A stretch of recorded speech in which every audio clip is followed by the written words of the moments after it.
Hey everybody, and welcome to the Eon Quest Kickstarter video update number 2. I'm not going to talk a lot about the Kickstarter itself today. It's going pretty well.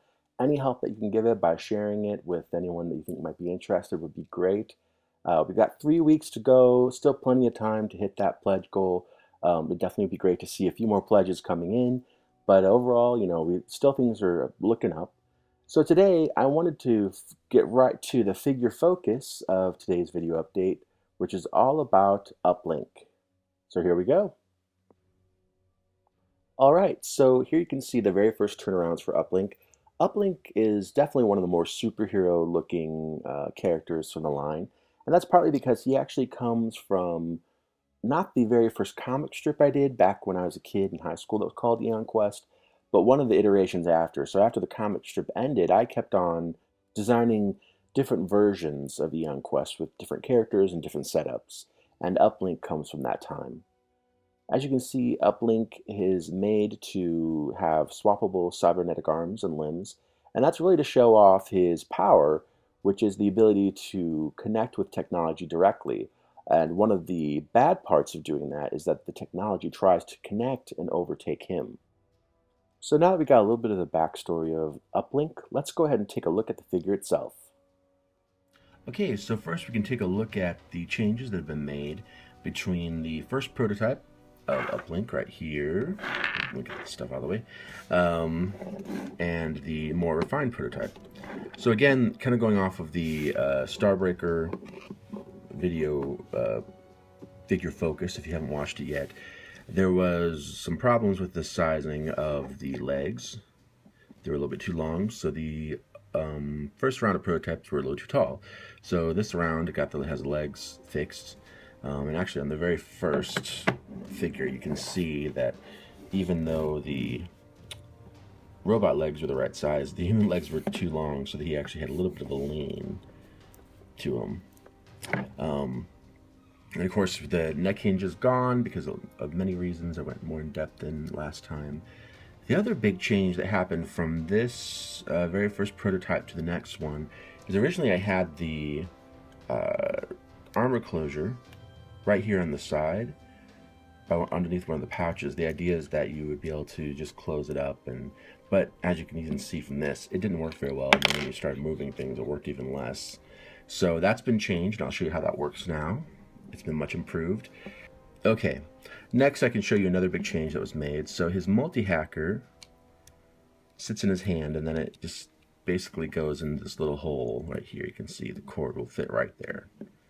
That's how it gets secured. And it worked okay, but his hand, which does remove, here I'll show you, so you can see a little bit better, it was a little too big, so it didn't really hold the multi-hacker very well. It was just a little too big for what it needed to do. So that has been fixed as well. So here is the more refined Uplink prototype. The clasp on the belt is not here anymore. It's actually on the back. It works very much like the Magmoid armor will. There's two little clasps that just connect to the armor, like so. And these are a little, I have to refine these a little bit more because it looks like when they did the cuts, they're a little, I don't know what you want to say, a little haphazard. They actually overlap each other, so they don't stay in as quite as well as I want them to. But it works well, the actual system, so that'll be great. Once I just get that one last little thing refined with them, that'll work really nicely. The other thing you can see that you probably haven't seen before is how the cape will attach here. There's a ridge that will be glued into. Kind of extends down from his armor, shoulder armor, to give him that little bit more superhero look than the rest of the line. And then this has been fixed, so the hose will still attach in there, but as you can see, and this still comes off, but as you can see, this is a much, much tighter fit, so he'll grasp onto the weapon, the multi-hacker, which isn't really a weapon, it's more of a tool, but the multi-hacker, so he can grasp onto it very firmly. Oops, if I put it the right way around. Ta-da! So there you go. Okay, a couple other things to note about Uplink.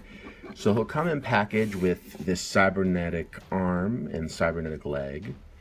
And these are meant to represent when he connects, when he uses his power to connect to technology and it starts to take him over.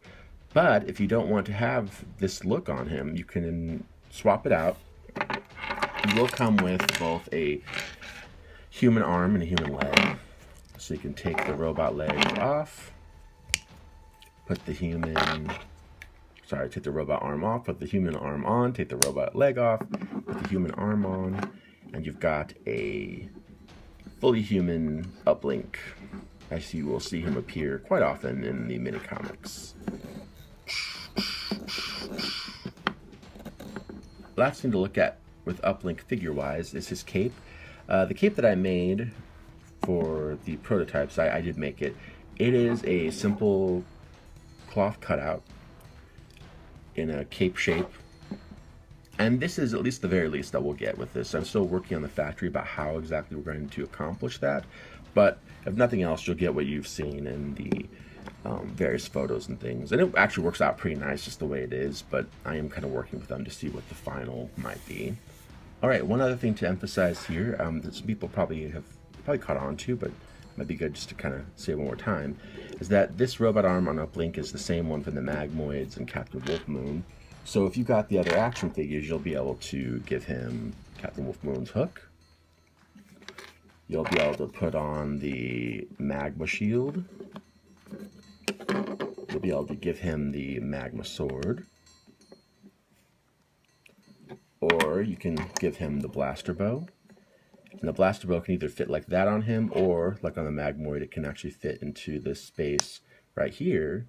So you could give it to him as a secondary weapon. So you could attach the blaster bow there, and then reattach his hand, and he could have it as a secondary weapon. And you could do that with all the robot figures, including the Magmoids. So there you have it. There's the look at the actual newest prototype of Uplink. If you got any questions, let me know. There's still some things to refine, some articulation to tighten up, that kind of stuff, but otherwise it's coming along really well.